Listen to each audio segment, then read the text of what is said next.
دل سے پوچھئے جنہوں نے اس کے لیے یا اس طرح کے پروگراموں کے لیے اپنی رات کی نیندیں حرام کیے ہوئے ہوتے ہیں۔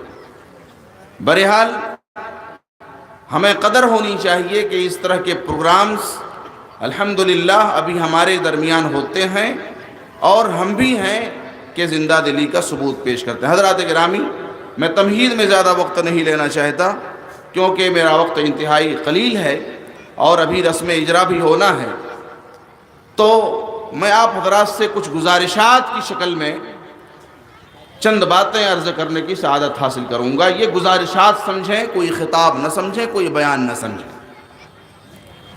قرآن کریم کی ایک آیت میں نے آپ حضرات کے سامنے پڑھی ہے، سورہ نحل کی آیت نمبر 97۔ اس آیت میں اللہ رب العالمین نے یہ بیان فرمایا ہے کہ اللہ رب العالمین حکم دیتا ہے، ان اللہ یأمر بالعدل والاحسان۔ اللہ رب العالمین عدل کا اور احسان کا حکم دیتا ہے، آرڈر کرتا ہے۔ آج میں نے اس آیت سے ایک لفظ عدل کو لیا ہے اور آپ حضرات کے سامنے اسی حوالے سے اسی تناظر میں کچھ باتیں عرض کرنے کی سعادت حاصل کروں گا۔ میں اللہ رب العالمین سے دعا کرتا ہوں کہ اللہ رب العالمین ہم کو سب کو ایمان کی دولت نصیب کرے۔ اللہ رب العالمین ہمیں کہنے، سننے اور ان باتوں پر عمل کرنے کی توفیق ارزانی کرے، آمین یا رب العالمین۔ دوستو، یہ عدل کیا ہے؟ جس کو ہم انصاف کے معنی میں جانتے ہیں، مساوات کہہ لیتے ہیں، در حقیقت یہ ایسا لفظ ہے اور جامع لفظ ہے کہ ہماری پوری زندگی کو محیط ہے۔ ہم نے عدل کو صرف محصور کر رکھا ہے کہ فیصلے ہوں تو عدل پر، عدل کی بنیاد پر، انصاف کی بنیاد پر، معدلت گستری کی بنیاد پر اور صحیح معنی میں ہوں۔ حالانکہ یہ قاصر مفہوم ہے، یہ کوتاہ مفہوم ہے۔ عدل کا مفہوم بہت اونچا ہے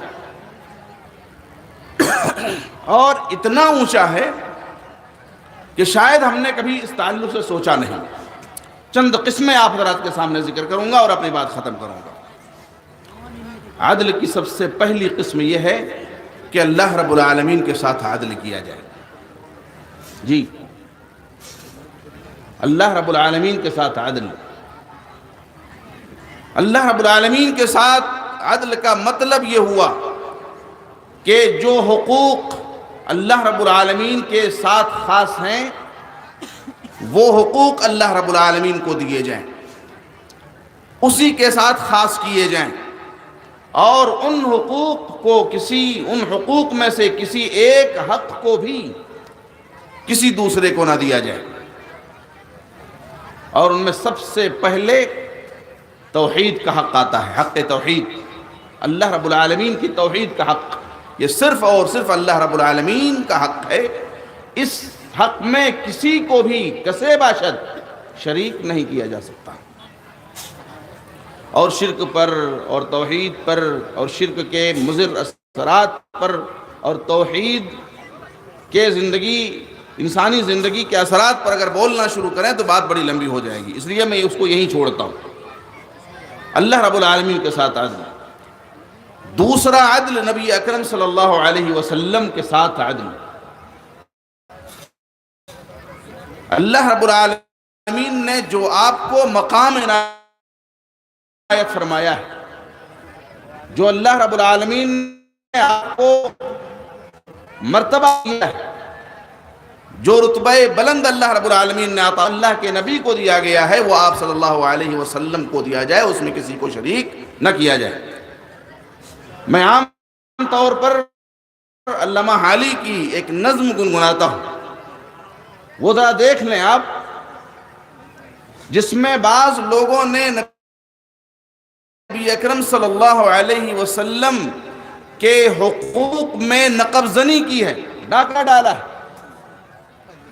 آپ صلی اللہ علیہ وسلم کو کسی نے آسماء الوہیت کے اوپر اٹھا دیا اور کسی نے اتنا مقام گرا دیا آپ صلی اللہ علیہ وسلم کا کہ امام